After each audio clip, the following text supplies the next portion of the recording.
Hepatitis जैसी मुहलिक बीमारी से जो है वो कैसे बचा जाए। तो जो है सबसे पहले जो है एक ओवरव्यू ले लेते हैं कि हेपेटाइटिस जो है वो असल में है क्या चीज़।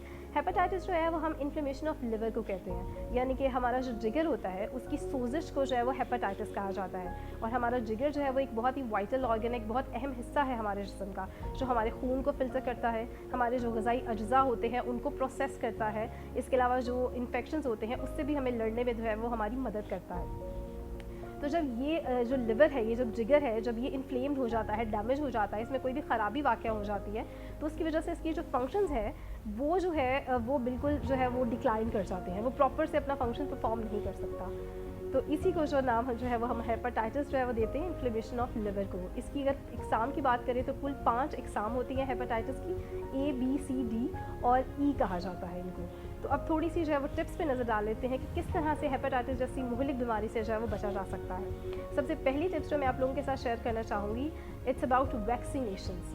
हेपेटाइटिस A की और B की जो है वो वैक्सीनेशन जो है वो मार्केट में अवेलेबल हैं। आप जो है मुख्तलिफ जो हॉस्पिटल्स हैं उनके जो वर्टिकल प्रोग्राम्स हैं वो आपको जो है वो हेपेटाइटिस की वैक्सीनेशन प्रोवाइड करते हैं। आप मुख्तलिफ हॉस्पिटल से जो है इनकी ये जो है वो अवेल कर सकते हैं। इसके अलावा जो हेपेटाइटिस B की वैक्सीन होती है वही जो है वो हेपेटाइटिस D के अगेंस्ट भी जो है वो इफेक्टिव होती है। हेपेटाइटिस D आपको तब तक नहीं हो सकता है जब तक कि आपको हेपेटाइटिस B ना हो। तो पहली जो है इससे बचने की जो टिप है वो ये है कि आप इसकी वैक्सीनेशन करवाइए। ये आपको हेपेटाइटिस A, B और D से जो है ये वैक्सीनेशन जो है वो अवेलेबल है। दूसरी टिप जो है वो मैं देना चाहूँगी, हाइजेनिक होना। आपके जो हफ्ज़ानी सेहत के असूल हैं अगर हम उन पे अमल करें तो हम हेपेटाइटिस से बच सकते हैं। उसमें आपको सिंपल सा ये करना है कि आपने जब भी कुछ खाना है, खाने से पहले अपने हाथों को अच्छे से धोना है। जब कुछ पीना है तो अपने हाथों को अच्छे से धोना है, अपने खाने के बाद हाथों को अच्छे से धोना है। तो ये थोड़ा सा जो अपना हैबिट है ना हफ्ज़ानी सेहत के असूलों का, ये जो है वो अपनी लाइफ में आप लोग अडॉप्ट कर लीजिए।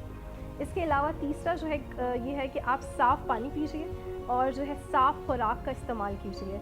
साफ़ खुराक स्पेशली जब आप लोग बाज़ार से कोई सब्ज़ियाँ लेकर आते हैं, कोई फ्रूट्स लेके आते हैं, तो उनको आप इसी तरह से एकदम से खाने मत बैठ जाइए। आप उनको अच्छी तरह से पानी से धोएं और फिर जो है इनका इस्तेमाल करें। और पानी की अगर बात करें तो आप फ़िल्टर्ड वाटर पीजिए।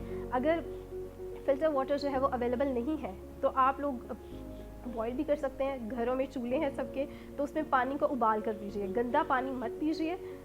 It is one of the cause of hepatitis. और भी बहुत सारी बीमारियाँ जो है वो इससे हो सकती हैं।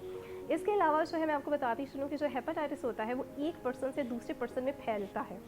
तो और स्पेशली उनके जो बॉडी फ्लूइड्स होते हैं जिसमें हमारा स्लाइवा आ जाता है, हमारा ब्लड आ जाता है, इवन सेक्सुअल जो फ्लूइड्स होते हैं उनके थ्रू भी जो है ये जो है वो बहुत ज़्यादा स्प्रेड होता है। तो अगर हम इनसे भी एक्सपोजर को मिनिमाइज़ कर दें तो उसमें भी बहुत हद तक जो है वो आप हेपेटाइटिस से बच सकते हैं।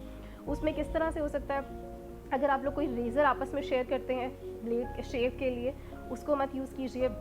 आप लोग अपने टूथब्रशेस को मत यूज़ कीजिए, स्पेशली जब आप लोग कोई भी इंजेक्शन लगवाने जाते हैं, टीका लगवाने जाते हैं। अभी तो ये प्रैक्टिस बहुत ज़्यादा डिक्लाइन कर चुकी है, लेकिन अभी भी कहीं कुछ क्वैक्स ऐसे हैं जो इसको जो है वो मतलब इस प्रैक्टिस को अभी भी जो है वो यूज़ कर रहे हैं। तो आप लोगों ने कोशिश ये करनी है कि जब भी आप टीका लगवाने जाएँ अपनी आँखों से देखें कि आपका जो इंजेक्शन है वो आपके सामने, वो एक नई सिरिंज इस्तेमाल करें और आपके सामने उसको डिस्ट्रॉय करें उस सिरिंज को।